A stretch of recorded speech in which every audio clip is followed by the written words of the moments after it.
The Checkpoint is presented by GM Pharma, the first international multinational pharmaceutical company in Georgia. GM Pharma, to serve those who need it most.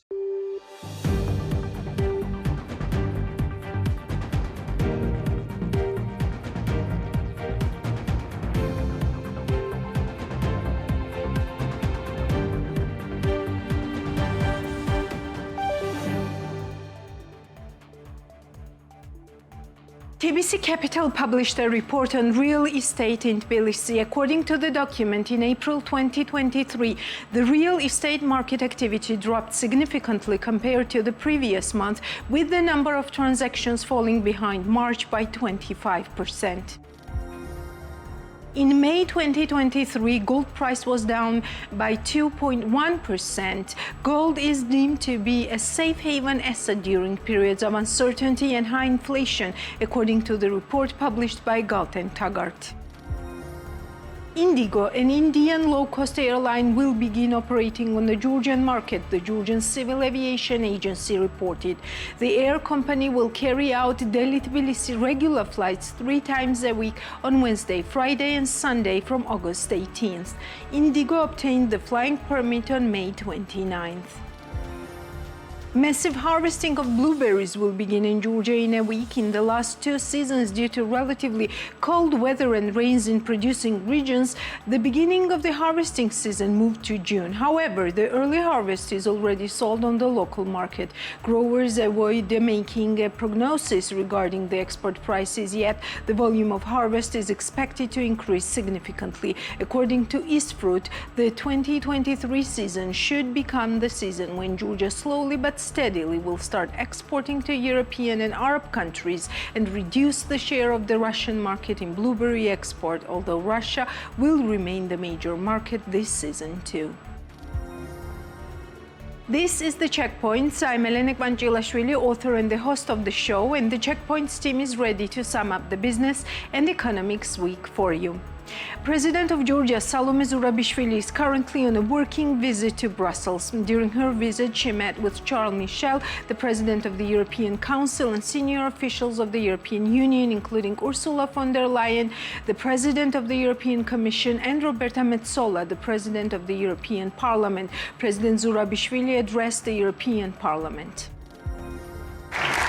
Of Georgian core values echoes, in fact, directly the 12 recommendations put forward to achieve the candidate status.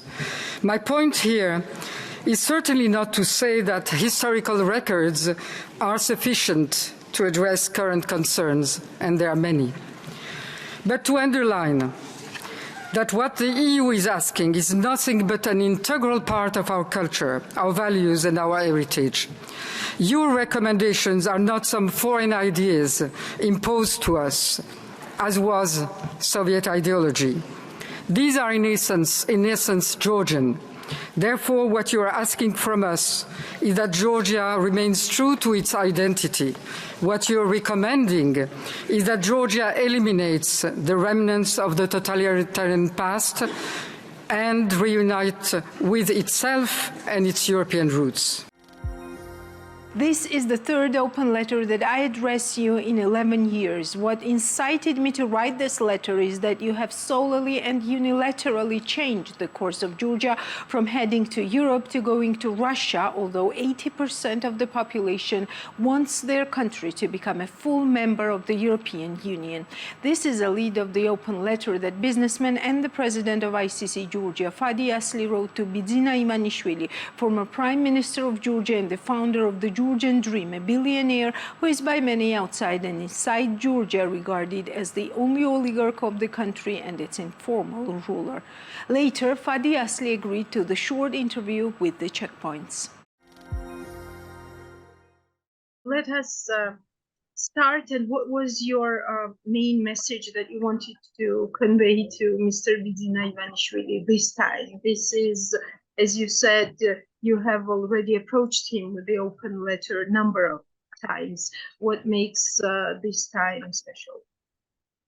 You know, Georgia today, in my view, is standing at the most dangerous period of its history. Because we are in the process of changing course. unilaterally decided by Mr. Ivanishvili, despite what the constitution of Georgia says, and despite what a great majority of Georgians want, which is joining the European Union. And Mr. Ivanishvili decided unilaterally, solely, that he will override the constitution, he will override the will of 80% of the Georgians, and he is throwing us to Russia on a silver plate.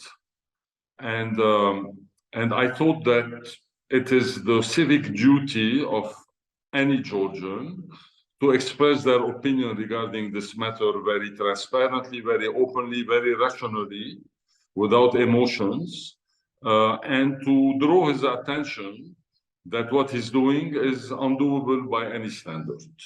And so that's one thing. The second thing, you know, whenever there are big events, I always write open letters, whether it was for Mr. Ivanishvili or for the prime ministers previously, just to keep track in history that something was done, okay? Just so people can go back to this and realize that I did say something and I did speak and I tried to change things for the better. But you didn't address Prime Minister this time. You chose to address Bidzina Ivanishvili. Why? Listen, the Prime Minister decides of nothing. We all know this. Neither the Speaker of Parliament, neither the chair of the Georgian Dream, neither the leadership of the Georgian Dream. They are all, you know, on the payroll of Mr. Ivanishvili. He is the one who decides of the policy, and they are the one who implement this policy. So I address the decision maker. I don't address the head. I don't address the limbs, the feet, the arms, the legs. No. And that's why, you know, I address the decision maker. Mr. Ivanishvili is the one who decided to do this. And he's the one who's steering the direction of Georgia. He is the one who's instructing his team to speak like this, to antagonize the West, to insult the ambassadors, to insult the European parliamentarians and the American senators, and to spoil the relation with the West. And that's why I address the person who gives orders, not the people who implement the orders. What is the reason behind this attitude when we all know that we are waiting for the EU candidate country status in October? Look, I believe that there are two reasons. The first one being a personal grudge of Mr. Ivanishvili against the West, whom he accuses for the right and but most probably wrong reason of being behind the Credit Suisse not paying him his money. So there is a personal grudge that he holds, because if you go back, you realize that the relations started deteriorating with the West when Credit Suisse decided not to pay him his money. This is when things started going sour. And the second reason, because also if you look at the timing, you will realize that it came in the wake of the Azeri military action against Armenia and the Azeri victory in Nagorno-Karabakh that turned President Aliyev into a national hero. And then most probably Mr. Ivanishvili thought that if he could return Abkhazia and Ossetia by having good relations with Russia, this would turn him into a national hero and keep him and his party in power forever.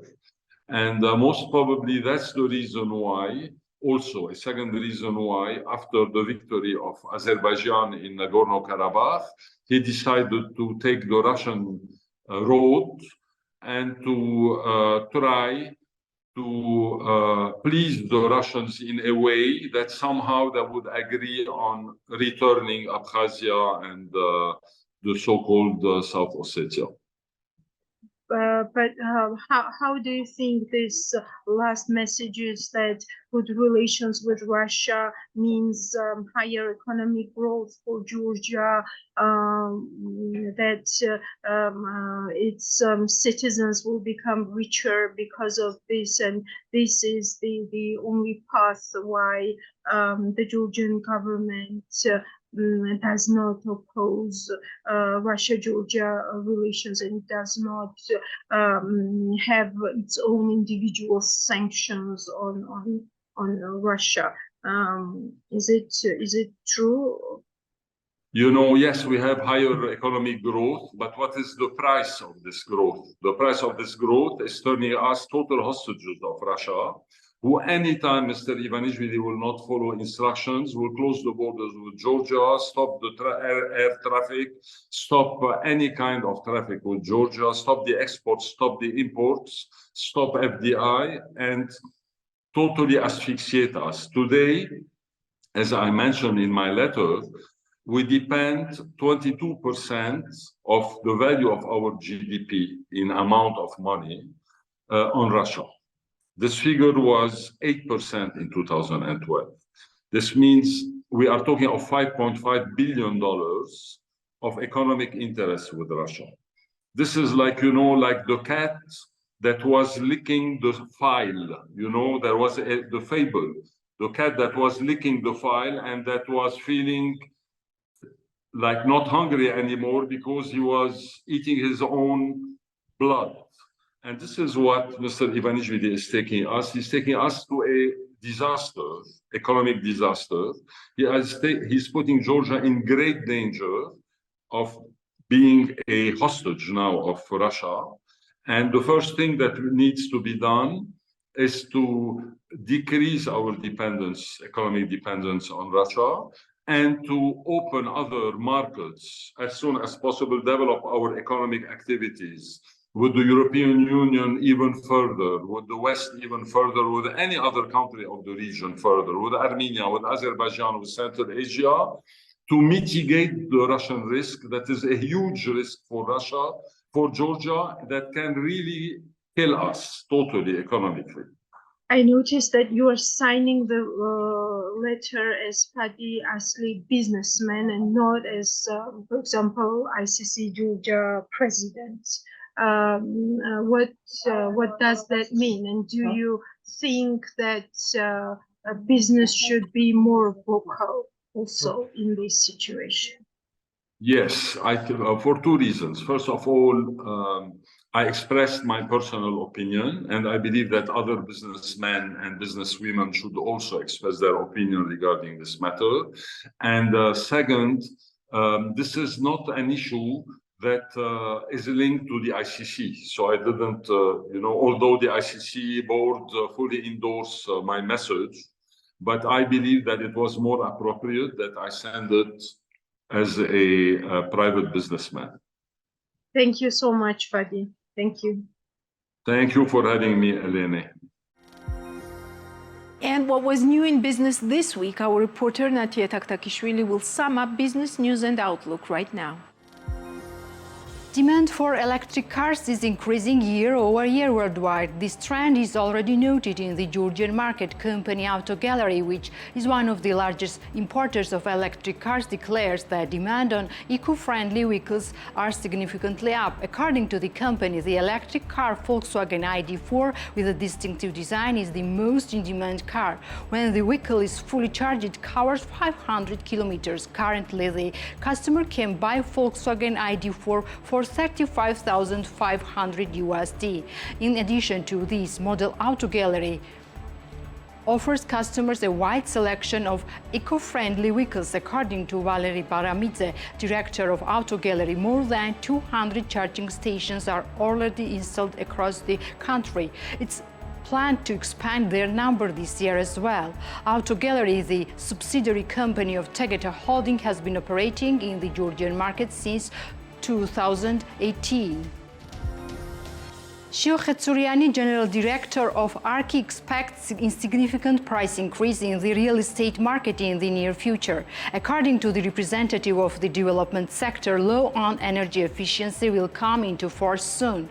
Prices will grow in the market as most companies don't use energy-efficient construction materials. In addition, it's likely that if there is a demand in the market which determines the price, the value of the real estate will increase, said Khetsouriani. According to TBC Capital, the average selling price per square meter stood at $1,100 in Tbilisi, while 1 square meter amounted to $1,200 in Batumi. The United Emirates trading company Lulu Group International is interested in Georgian products, according to the Ministry of Agriculture. As of the agency, Minister of Agriculture Otar Shamugia met with representatives of one of the largest trading companies of the United Arab Emirates, Lulu Group International. At the meeting, the parties discussed exports of agro products produced in Georgia and their placement in the company's trading chain. As the minister noted, certain Georgian products are already sold in several branches of Lulu Group. Lulu Group is a good opportunity for our entrepreneurs to increase export as well as for promotion of Georgian products. We will do everything to support entrepreneurs and increase the exports of Georgian products, Otar Shamugia said. Lulu Group operates in 23 countries, Gulf, Middle East, Asia, America and Europe, with 248 hypermarkets and 24 shopping centers. The annual turnover of the company is $9 billion USD.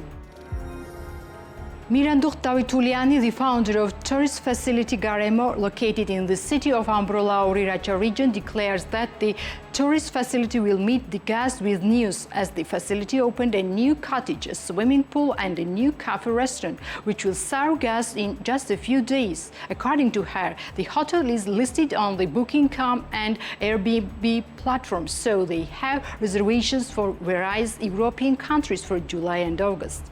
70% of vacationers are Georgian guests, while 30% are foreigners. This also stems from the fact that we are very active in social networks and receive a lot of bookings from Georgian customers, says the founder of Garemo. As for accommodation prices, according to Davituliani, the cost of one night in cottage ranges for 150 lari to 250 lari. Garemo was opened in 2017 in the village of Samdmeli. The tourist facility combines 4 cottages and has the capacity to accommodate 8 people at the same time. The social concept store Eski is working on the launch of online platform. Salome Kutsiani, Executive Director of Social Enterprise Alliance and co-founder of Eski, spoke about this while visiting TV program Women's Narrative. Eski helps those social enterprises which don't have their own space to sell their products. There was always a great demand from the customers to have the opportunity to buy the products of social enterprises in one space. That's why we opened our store, where the customers will meet a variety of things, including ceramic products, wooden toys, paintings, accessories, bags, socks, and etc. We try to offer affordable prices to the customers. In many cases, foreigners are more active, she explained. At this stage, the social concept store offers more than 350 items of handmade products from more than 25 social enterprises. The first logistics center for Kenyan avocados, managed by the Exim Crop company, was opened in the city of Gori. According to Vakhtang Gogaladze, co-founder of the company, imports can make the products cheaper in the local market. He noted it while visiting TV program Business Morning. Kenyan avocados are very high quality as well as cheaper compared to other countries. Their cost is about 20% lower compared to Turkish ones, so it can be bought at a lower price. As a result, we think avocado in the local market will become cheaper by 10-15%, said the head of the company. Exim Crop's imported avocados are currently represented in Nokora chain, although the company plans to enter other supermarkets gradually.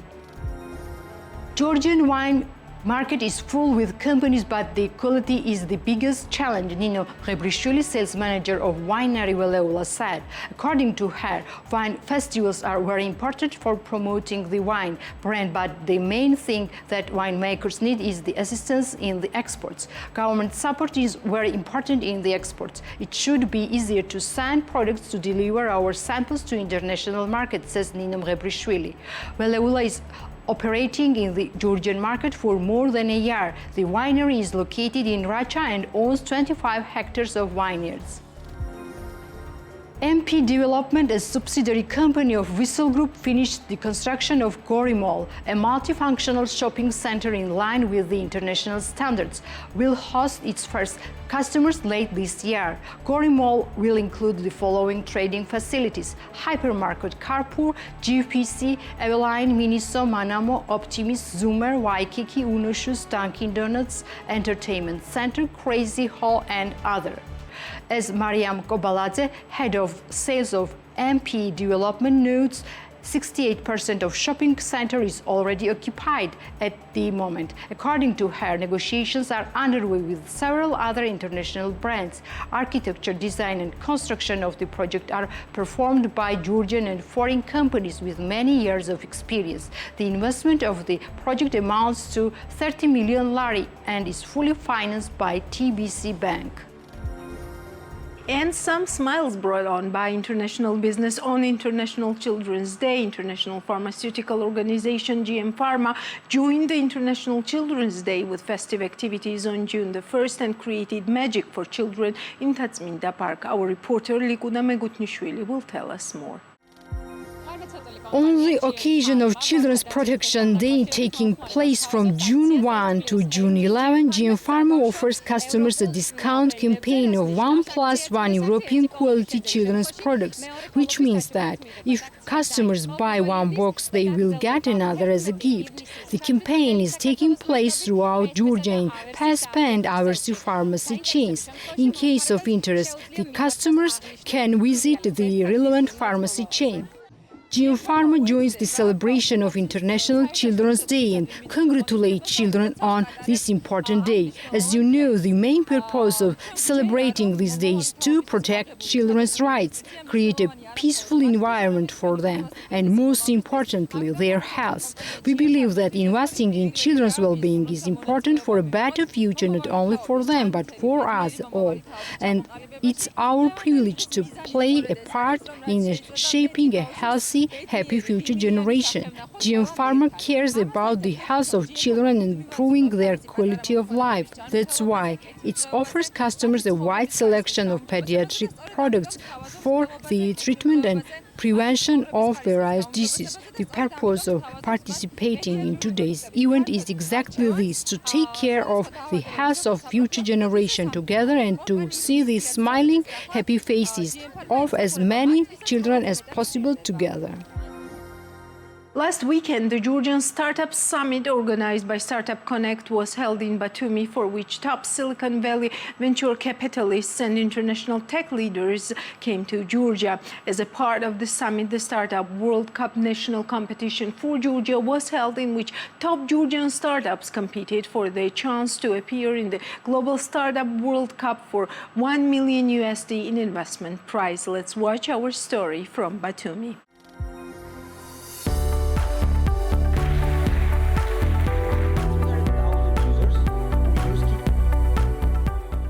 Last weekend, the Georgian Startup Summit was organized by Startup Connect in Batumi, in which top venture capitalists and angel investors with global experience participated. On the first day of the event, the Startup World Cup national competition was held with the participation of Silicon Valley venture fund, Pegasus Tech Ventures. Artizio, a Georgian company developing software for auction houses, triumphed in the Startup World Cup national competition. Thus, Artizio and its team will fly to California to participate in the Global Startup World Cup for a chance to win $1 million.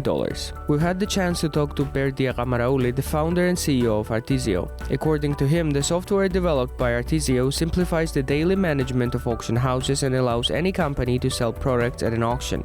all within an hour. Artizio has 2 offices. The development and product team is based in Tbilisi, while the sales team is in London. Speaking about plans, Berdia Ramarauli notes that the company aims to enter one of the largest auction markets, the United States of America. In addition, Artizio plans to enter France, where the company currently has 3 clients.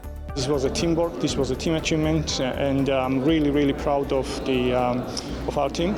And secondly, it's definitely a huge achievement for Georgia, because everyone can see when we go to Silicon Valley in December that Georgia and Georgian startups and Georgian people in Georgia and can really create a world-class software. We are currently in 8 different countries globally, and we are focusing heavily on the US market, and we will be we already have clients in the US market, but for us this is a huge market.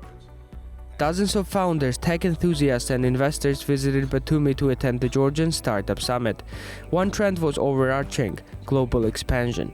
11 startups participated in the Startup World Cup, and many of them, regardless of what sectors they represented, realized that the scaling opportunity lies outside Georgia. One of the companies eyeing international expansion is Wempler, a platform that helps its users to solve problems.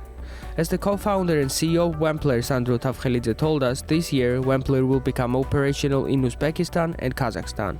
The idea was born 1 year ago, and 8 months later, we have launched our application and website.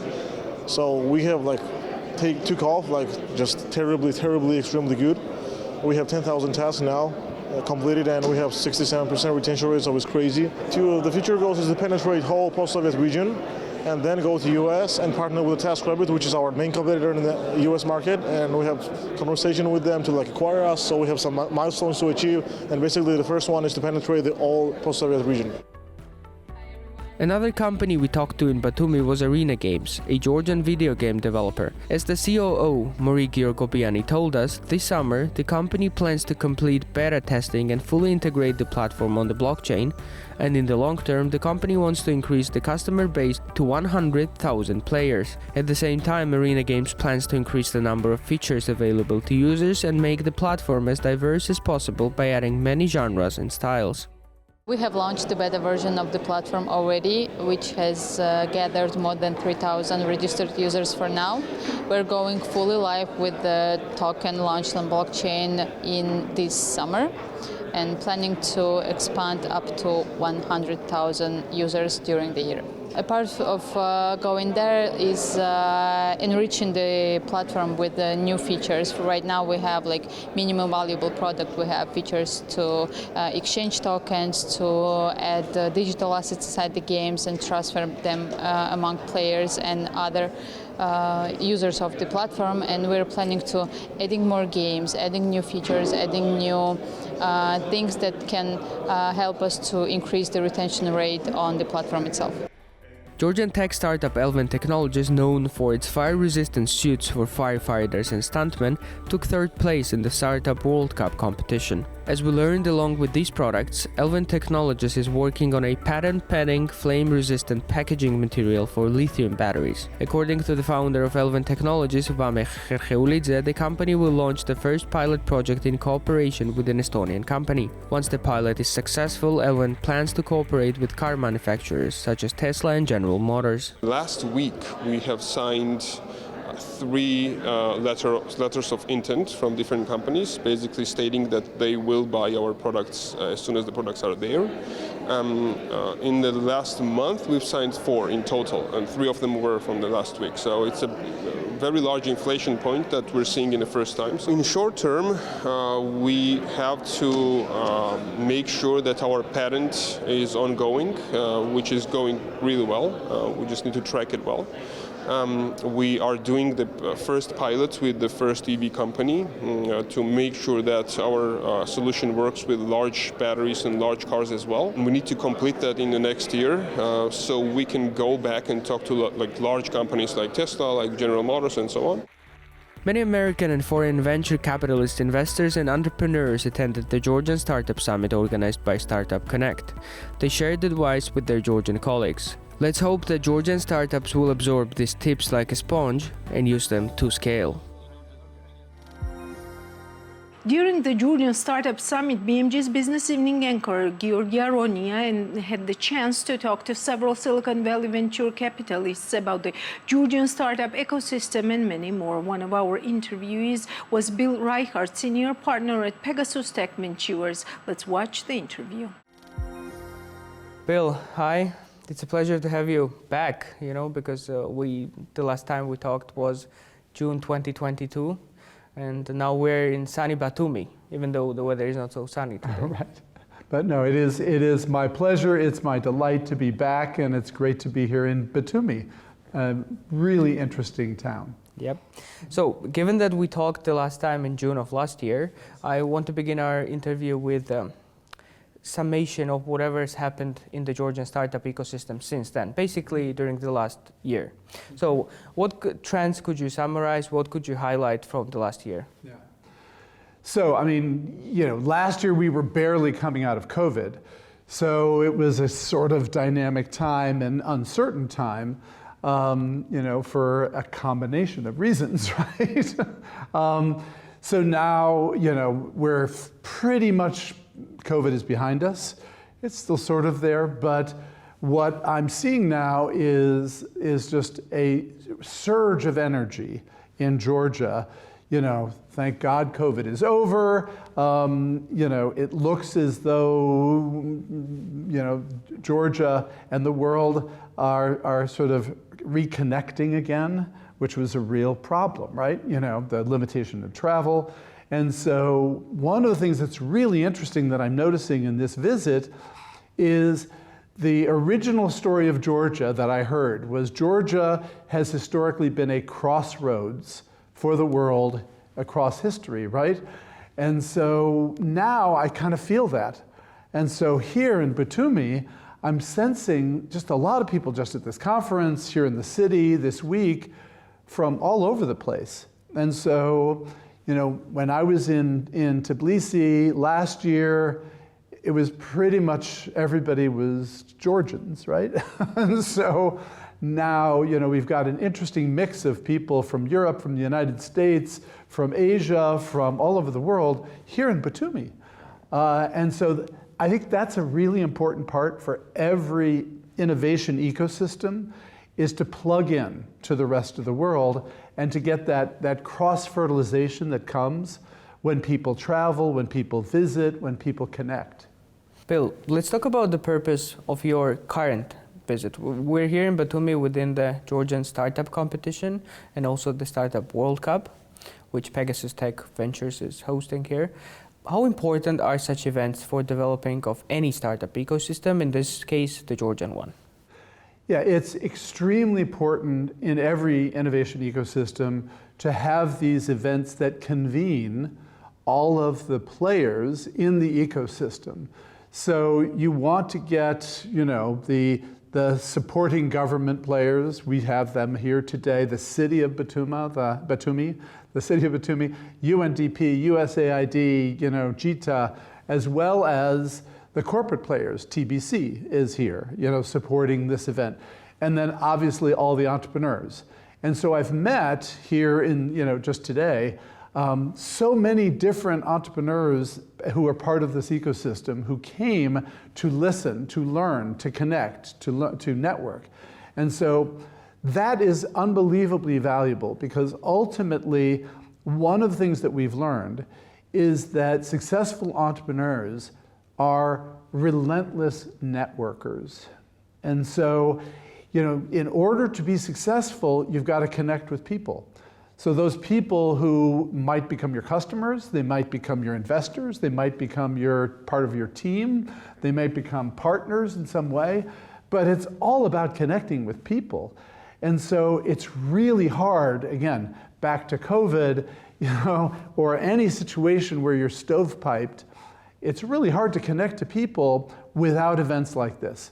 So it's so good that we're back live together again and connecting. So it was just so interesting during the lunch break. I don't know if you were there. I was a little worried. It was an hour and a half lunch break, And it takes about, 10, 15 minutes to eat, right?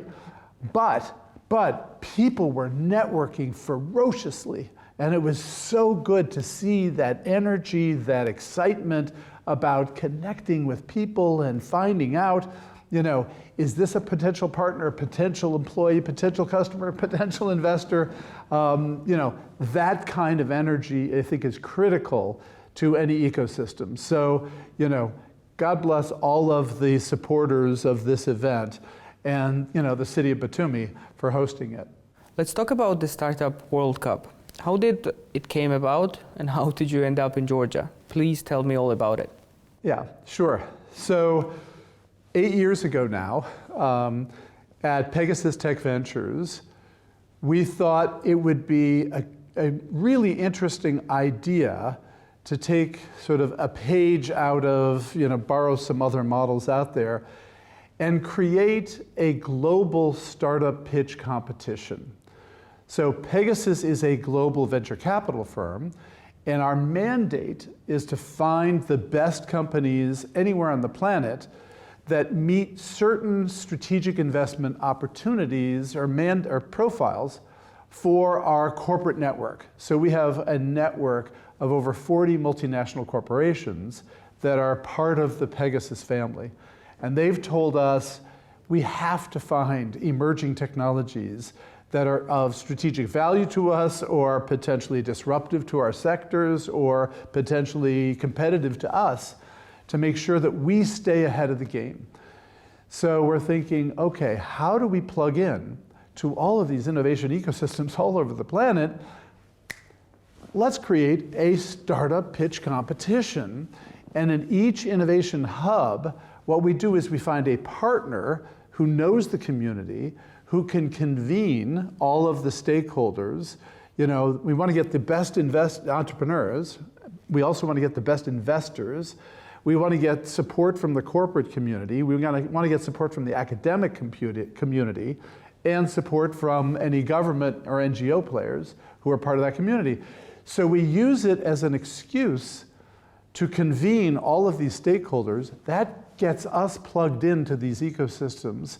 So not just the entrepreneurs, but also the investors and everyone else. So if anything bubbles up that is going to be relevant to Pegasus or to any of our corporate partners, we want to hear about it.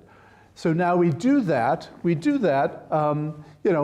It's partly and significantly also sort of us giving back. We use it as an opportunity to connect these ecosystems with Silicon Valley and to share some of the learnings that we've had in Silicon Valley. I, many years as an entrepreneur and as an investor, have the opportunity to share with entrepreneurs here all the things that I've learned, plus other learnings from Silicon Valley, to give back, to celebrate entrepreneurship, to celebrate innovation, to create these networks and strengthen the networks in each innovation hub, to publicize, through the media, and then to connect to Silicon Valley. So that was the big idea. And it was a big undertaking. We decided in order to have a big impact, we were going to offer the biggest prize ever offered in a startup competition. And so we said, okay, $1 million grand prize for the winner of the global competition. That was the big idea. Well, that struck a chord, That actually got people's interest. So we partner in every city with the right partners, and now we started the first year, I think we had 15 cities. Now this year we're going to do close to 60 around the world. And so, cumulatively, I think we're at over 90 cities that we've had Startup World Cup competitions in. So pretty much every hub you can think of around the world, 6 continents. We haven't done Antarctica yet, so we'll see if we get there. But it's been unbelievably energizing for us, as well as we hope for all of the communities where we do it.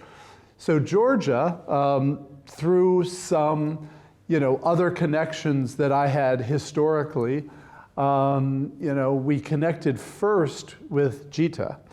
And that was what our first connection was with. And then through Jita, I got connected to Startup Grind. Through Startup Grind, got connected to this team of people who helped us put together a Startup World Cup here in Georgia. So this is, I think, the third time. I think it's the third time we've done a Startup World Cup competition here in Georgia. The second time in Batumi. So it's just very interesting how Batumi is spinning up as an innovation hub here in Georgia. All right, Bill, let's talk about Pegasus Tech Ventures. Do you have any particular investment strategy, or your portfolio is more or less diversified? So Pegasus is a $2 billion plus venture capital firm. And as I was saying, we are global in terms of our span of coverage. Our headquarters office is in Silicon Valley, but we have offices around the world, in Tokyo, in Southeast Asia, in South Asia, in Israel, in Europe. We have presence to try to reach as many ecosystems as we can. But the Pegasus model is very different as a venture capital model. So traditional venture capital, you pool money into one fund and invest out of that fund. And generally that fund has an investment thesis of some sort. Sometimes it's narrow, sometimes it's broad. So Pegasus is different. What Pegasus has done, what we've done is we connect with multinational corporations who have an innovation strategy and an innovation need. And with each one of those multinational corporations, we sit down and we identify strategic requirements, strategic opportunities, strategic goals for their innovation, which will give us a mandate of technologies and sectors and geographies and stages that they are most interested in. And so across this 40 corporations, we've got incredibly broad mandates. But what we do is we've set up separate funds for each one of them. So actually right now, I think we have 39 separate funds. So it gives us incredible reach and depth across pretty much any sector you can imagine. So some of the sectors overlap. So there's relatively broad overlap across the corporate world in terms of things like enterprise software, AI, smart manufacturing, robotic process automation, RPA, which is business process automation opportunities, and then we have some industrial-oriented companies that are doing, basic industry, oil and gas, and chemicals, and mining. Some of our corporations, sort of in that space. Other material science, they're doing, advanced chemicals, coating materials, that sort of thing.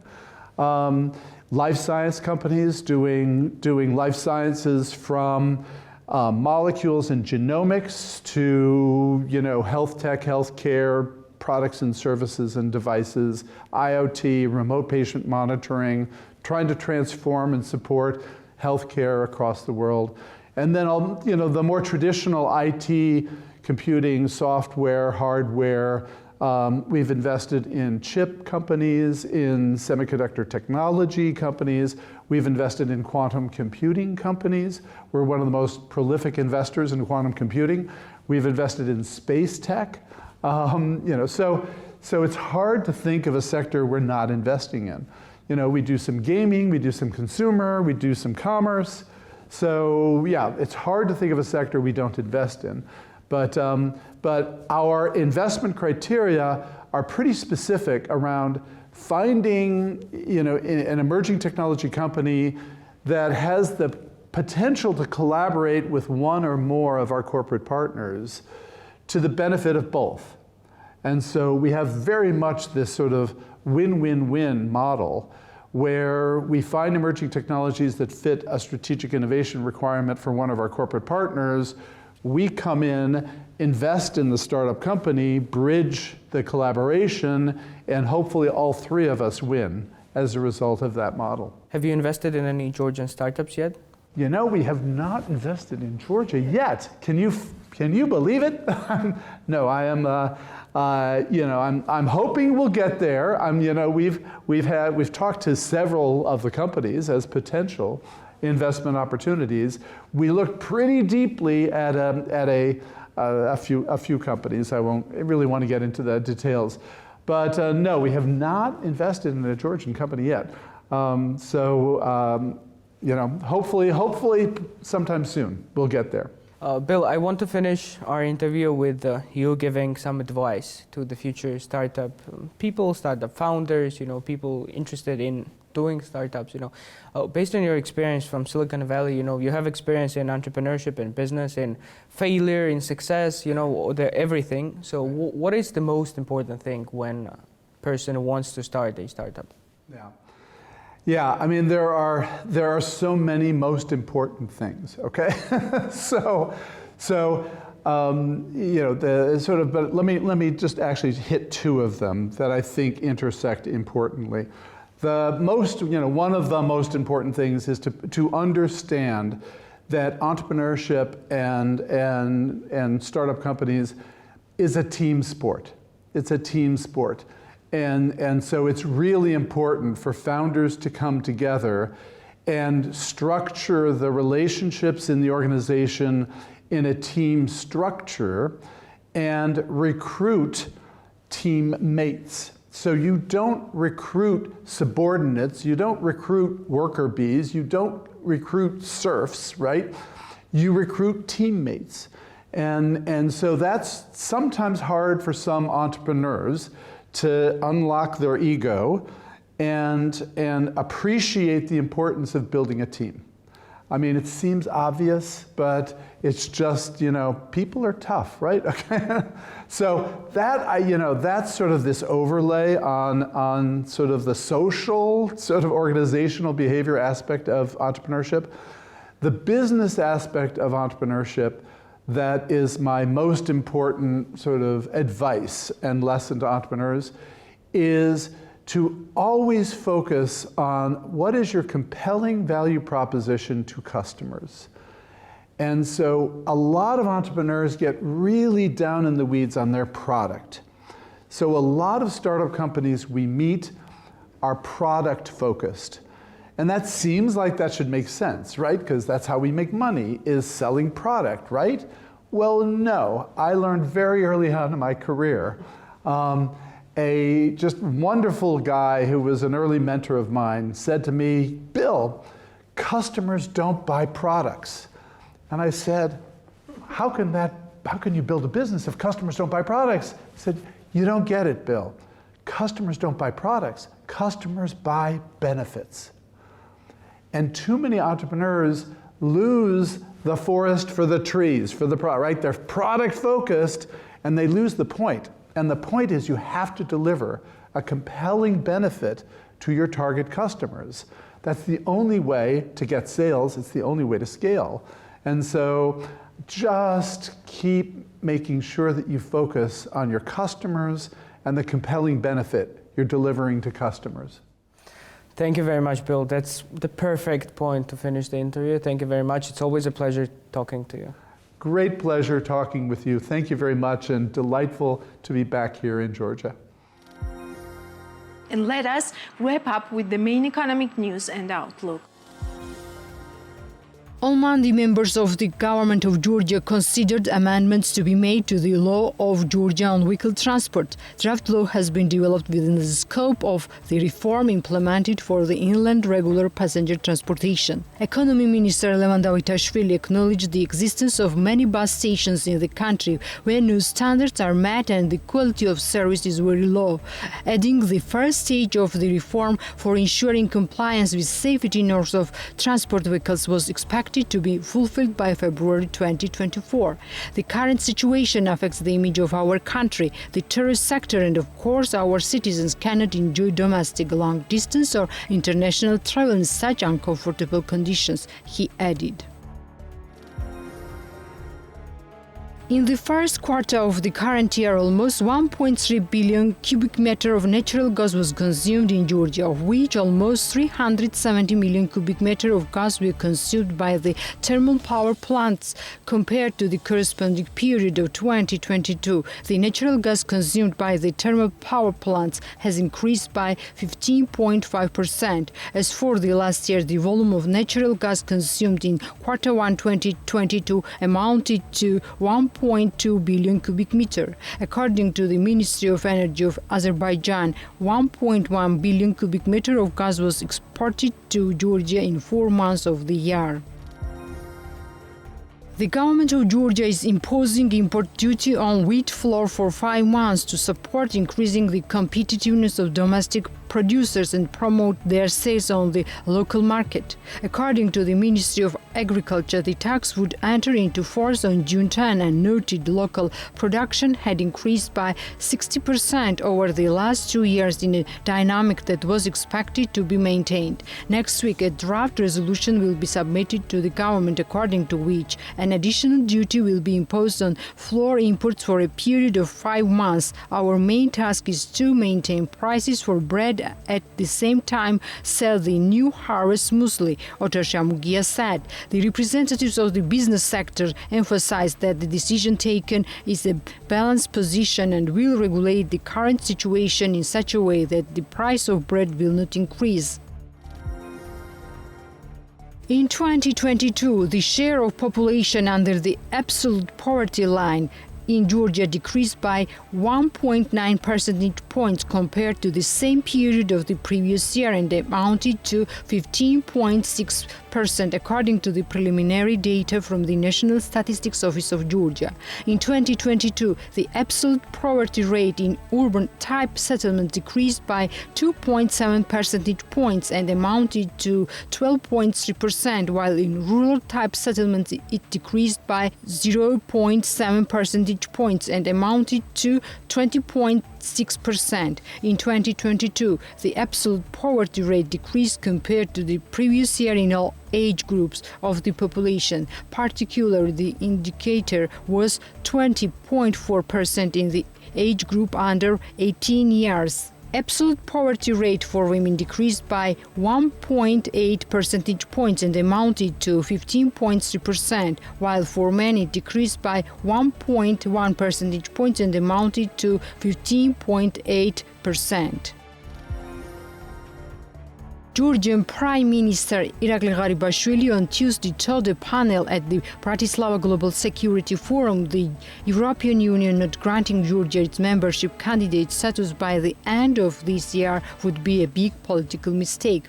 Georgia will continue to move forward with all reforms, but I think that it's geopolitically difficult situation. Not granting the EU status to Georgia, which is a leading country in the association trio in terms of its work, would be an unavoidable political mistake, Prime Minister of Georgia Irakli Garibashvili said at the Global Security Forum in Bratislava.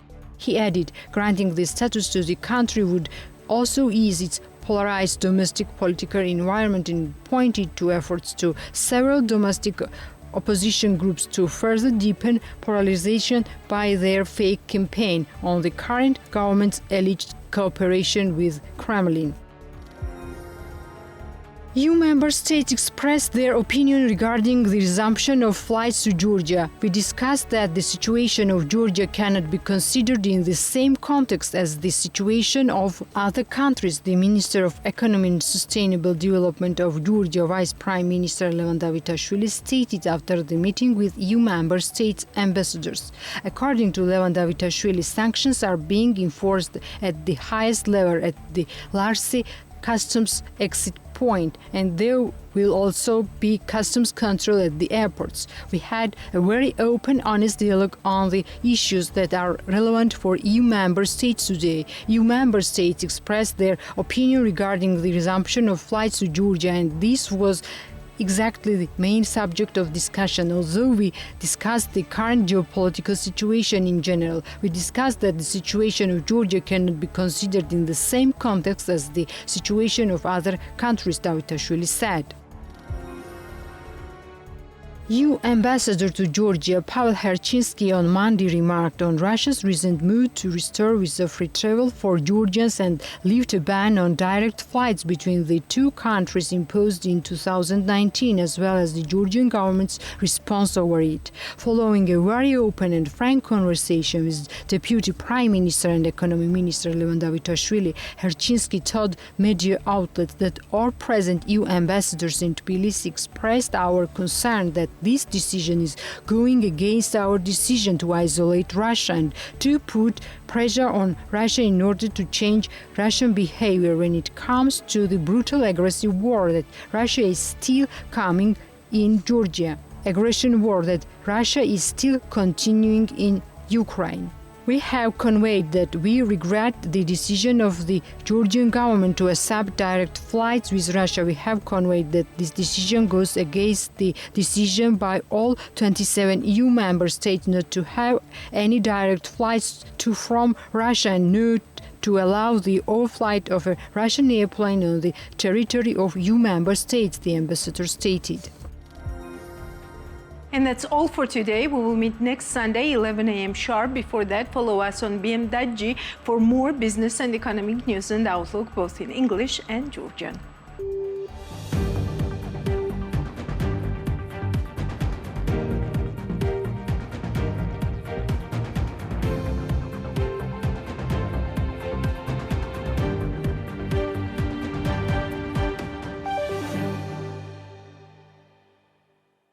The Checkpoint is presented by GM Pharma, the first international multinational pharmaceutical company in Georgia. GM Pharma, to serve those who need it most.